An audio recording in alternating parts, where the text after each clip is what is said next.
Jane Foley, I've got to clip a coupon, and I've got to do it with currency awareness as well. What is the Rabobank arch call on the dollar?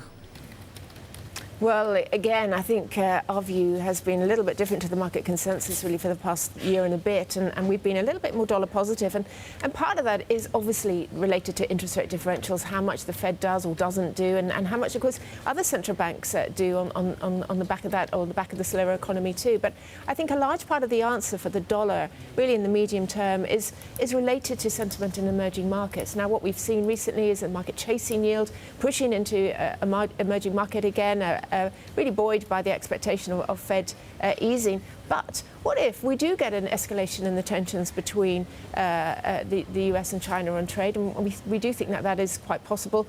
What if geopolitical risk begins to get worse? And looking at the situation in Iran this week and looking at the yen, well, that is a possibility as well. So we are, perhaps 3 months and beyond, really quite wary about emerging markets.